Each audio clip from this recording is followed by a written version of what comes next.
مرحبا متابعينا، بتمنى كلكم تكونوا بخير وبصحة وبسلامة دائما وابدا. السلام المحبة لكل اللي بيسمعنا واللي ما بيسمعنا على وجه الكرة الأرضية من شمالها لجنوبها من شرقها لغربها.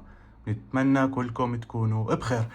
أصدقائي أحبائي، إذا الدورة الفلكية الجديدة التي مدتها 119 عام بالفعل انطلقت، ونتحدث اليوم عن توقعات العراق إن شاء الله. بالبداية أصدقائي، لنرى أو نقف وقفة سريعة تاريخية حول الدورة الفلكية الماضية وما أتى وما مر على العراق سريعا، ثم ندخل في توقعات العراق. في الدورة الفلكية السابقة إن طرحنا 2025 ناقص 119 تجد أو 19 تجد بأن النتيجة سوف تكون 1900 تقريبا و6. إذا أهم الأحداث التي وقعت من 1906 في الدورة الفلكية الماضية هي أولا احتلال البريطانيين لبغداد خلال الحرب العالمية الأولى في عام 1917، الثورة العراقية الكبرى ضد الانتداب البريطاني تقريبا 1920، تتويج مملكة العراق وتأسيس مملكة العراق في 23 أغسطس 1921، استقلال العراق عن بريطانيا في 3 أكتوبر 1932، الحرب العراقية في عام 1941، ثورة 14 يوليو، وتأسيس جمهورية في عام 1905 أو عفوا 58، انقلاب حزب البعث في 1968، تولي صدام حسين الرئاسة في 79، بداية الحرب مرة أخرى العراقية الإيرانية 22 سبتمبر، غزو الكويت في 1990، الغزو الأمريكي للعراق وإسقاط البعث ونظام صدام حسين في عام 2003. إذا نتحدث هنا إحنا عن أهم الأحداث التي وقعت في الدورة الفلكية الماضية. إذا نحن نشرح إن شاء الله الجو العام وأهم مجريات الدورة الفلكية الجديدة. يثبت الله ما يشاء يمحو ما يشاء، عنده أم الكتاب. طبعا أصدقائي، هذه وجهة نظر الفلك نتحدثها، هي نظريات غير مثبتة، هو طبعا علم غير مثبت أو غير علمي، نتحدث في وجهة نظره في عملية التوقعات الفلكية للدورة الجديدة، حيث نشرح الجو العام وأهم المجريات في الدورة الفلكية الجديدة التي تمتد لحوالي 119 عام تقريبا، وليس أحداث تفصيلية. أما الأحداث فسنقوم بجمعها وشرحها بشكل منفصل بتوقعات منفصلة أخرى بإذن القيوم. بالنسبة للعراق، عندما تشاهد الدورة الفلكية أي دورة فلكية سابقة، يكون العراق مشهور ومعروف بمسألتين: مسألة انقلاب بالحكم ومسألة الحرب، وكأنه يدور بلفيفات زمنية ثابتة بسيناريو متشابك مكرر ويصل للحضيض، ثم يتطور ويلملم جراحه وينطلق نحو التقدم ليعود سريعا إلى أسفل الهرم بسبب الأحداث الجيوسياسية. العراق متأرجح بين النار والهواء، أي توقعات شديدة الانفصام، ولأن النار متسلط أكثر من الهواء تكون النتائج نارية مفصلية، وتكون متشددة أكثر منها عاطفية. أما الآن مع بداية الدورة الجديدة على العراق تكون على ما يلي: تقدم بعض الكواكب في الأسد ينذر بثورات وصراعات جديدة. نعم، عندما نقول ثورات داخلية جديدة فهذا يعني ممكن يكون عندنا أو سيكون عندنا شقين: أسماء جديدة داخلية مستقلة، وإما أسماء مدعومة من الخارج تقود عدة ثورات جديدة لطلبات متعددة. يعني سريعا ما نحكي ثورة داخلية، حيكون في مسألتين: أسماء أصلا هي موجودة ومتعارفة بالشارع العراقي حتكون، أو أسماء جديدة تأتيك مدعومة من الخارج لأهداف وطلبات متعددة معينة لكل فئة منها. هذه الثورات ستكون جزئين كذلك، منها سلمي ومنها غير سلمي. ما معنى غير سلمي؟ بمعنى مسلح. وعندما نقول ثورة مسلحة فهذا ينذر باقتتال أشبه بالحرب الأهلية الداخلية التي سيكون لها تأثير داخلي على العراق وكذلك إقليمي، يعني لن تكون أصداءها فقط في العراق، وكذلك لها أصداء إقليمية وحتى ما مثلا الجوار ممكن. عند انتقال بعض الكواكب إلى الدلو في الدورة الخامسة يولد هنا استراحة للعراق يكون فيها ميل لاستقرار نسبي وإعادة التفكير في تطوير وتطور الداخل العراقي وزيادة الابتكار وتحسين الاقتصاد الذي سيكون أصلا في مشكلة دولية اقتصادية. يعني العراق حنشوفه في عنده نقدر نحكي رؤى اقتصادية وتطويرية ممتازة، لكن الاقتصاد العالمي بشكل عام حيكون فيه شوية مشاكل أصلا. يعني حيكون في التماس شديد، نقدر نحكي عن التحسنات للعراق أو غير العراق بسبب مشكلات اقتصادية أصلا يتم الإعلان عنها.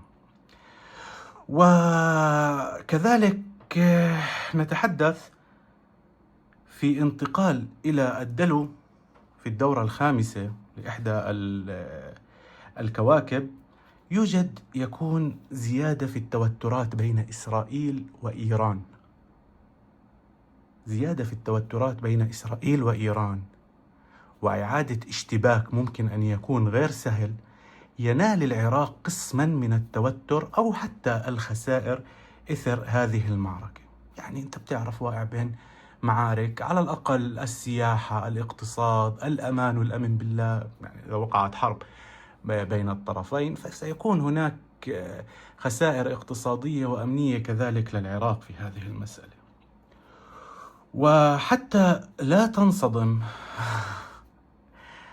تنصدم سيكون هناك تبدل وحتى ممكن اصطدام سياسي أو أبعد من ذلك بين العراق وإيران في وقت معين. يعني احنا حكينا هلأ أول شيء في معركة بين إسرائيل والعراق، هذا شيء. وحتى ما تنصدم ممكن يكون في معركة تانية تختلف تماما عن معركة إيران وإسرائيل، هي معركة ما بين العراق وما بين إيران، اشتباكات بين الطرفين في وقت معين، الزمن بيد الله، وجهة نظر الفلك. وذلك بعد تغير كامل في سياسة الداخل العراقي. حكينا في ثورات، في أسماء، شيء من برا شيء من جوا، وكذلك سيكون في معركة ضد إيران بالذات. وهذا يكون طبعا كما نتحدث فيه بعد يعني تغير كامل في يعني السياسي، شكل السياسي الداخلي العراقي. تسلل الجماعات الخارجية إلى العراق سيكون تحت عنوانين. الأول عنوان يشابه أحداث سوريا. 2 أهداف عبثية تريد توليد تقسيمات عرقية. يعني لما بنحكي إحنا ما بنحب نضرب أمثلة، بس للتقريب الصورة. سوريا سابقا يعني قبل 10 أعوام كان شيء عندك فيه ما بعرف 7 9 11 أهل سوريا بيعرفوا أكثر يعني في الداخل الأمور هاي، الجماعات المسلحة اللي كانت تفوت من برا ومن جوا وما بعرف شو إلى آخره من هاي الأمور. فهذا الشيء إنه ممكن يعني إن شاء الله، هي ليست للتمني، للمستقبل نحن نسأل الله أن يبعد الشر عن العراق، يكون في تسلل مثل هذه الأحداث التي تشابه أو التي وقعت في سوريا من جهة، وكذلك أحداث عبثية تريد توليد تقسيمات عرقية، أي بمعنى كما ترى الآن في السويداء وغيره، يعني أنه انقسامات تكون فعلية. انسحاب 5 كواكب نتحدث عنها من الجدي ينذر باشتباك حرب عراقية محورية خارجية حدودية. هاي يعني التامو نفسها نقدر نحكي إحنا مع إيران، لا إيران سميناها بالاسم، لكن ممكن يكون في عنا كذلك معركة خارجية مع إحدى الدول ويكون فيها اصطدام من أول وجديد. العراق سيعود بمقدمة الدول ابتكارا واختراعا، لكن التوترات الإقليمية ستحد من استفادته اقتصاديا من هذه الابتكارات. عندما تتحدث عن زحل يدخل في الحوت متزامنا مع بعض النجوم، فهذا يولد تباطؤ إصلاحيا في العراق وانشقاقات بين طوائف العراق وحتى بين الطائفة الواحدة، كذلك يولد نزوحا، بل إن بعض الناس سيفكرون بالهجرة. في عنا حركة كوكبية سريعة ممكن تحدث، هذا تؤدي إلى حركة داخلية غضبية، احتدام داخلي ديني وليس سياسي بين الطوائف بشكل عام. هلا في الطوائف الدينية معروفة لديكم، ممكن ستكون، وكذلك سوف تكون بين الطائفة الواحدة، يعني اختلاف بين الطائفة الواحدة ليس بين طائفة وطائفة، يعني في احتدامين والزمن بيد الله، احتدام أو اشتباك بين طوائف مختلفة، وكذلك اشتباك في نفس الطائفة الواحدة فيها حيكون. طبعا هذا الأمر ممكن أنه يولد كذلك خيانات لبعض الأسماء العراقية التي كانت تثق فيها من المقربين. بعض الأسماء العراقية المشهورة التي كانت تثق في بعض المقربين والمستشارين، سوف تسمع أن هناك من نفس هؤلاء صار انشقاق وخيانات وانقلابات في الطائفة الواحدة من جهة، ونتحدث أنه فوضى ممكن أنها تجعل بعض العراقيين حتى يفكروا بالنزوح من منطقة لمنطقة، وحتى الهجرة في نقطة زمنية، والزمن بيد الله عز وجل. زخات شهوبية ودخول كويكب محور درب التبانة يؤدي إلى التصعيد ضد الولايات المتحدة الأمريكية، وخسارة أمريكا بشكل ملموس للعراق كحليف أو كجزء من معركة 2004. العلاقة التي وقعت ما بين العراق وما بين نتحدث عنها أمريكا، إن كان إثر المعركة أو الأسماء أو إلى آخره أو نتائج المعركة اللي قام فيها الناتو والولايات المتحدة الأمريكية ضد العراق، هذا سينتهي، بل وستخسر الولايات المتحدة الأمريكية أي وجود لها أو أي علاقة لها مع العراق. تصعيد مماثل مع إيران، والزمن بيد الله عز وجل، ومن الممكن أن نشاهد ما يسمى تحالفا غير تقليدي. يعني أنت عم تحكي إنه مو بس ما تفكر إنه هي حتخسر الولايات المتحدة الأمريكية لعيون إيران فقط، لا، ونفسها حتخسر كمان إيران، وما حيكون في أي تدخل بينها وبين إيران نتحدث فيه، وسوف يكون هناك تحالف غير تقليدي، يعني لا إيران ولا أمريكا، بمعنى التحالف غير التقليدي. تمام أصدقائي، يعني احنا بنقدر نحكي انه هذه اهم الاحداث في الدورة الفلكية الجديدة، مع تغير وتثبيت للحكم بالعراق، والله هو الحاكم، يعني انسلاخ من القديم مثل امريكا وايران، تحالفات جديدة، حكم جديد، حروب متوقعة داخلية خارجية. هذا الشكل العام اذا لتوقعات العراق احبائي، حبينا نوضح لكم اياه بشكل بسيط وسريع للدورة الفلكية الجديدة. وين ما كنتوا بحبكم، شكرا لكم.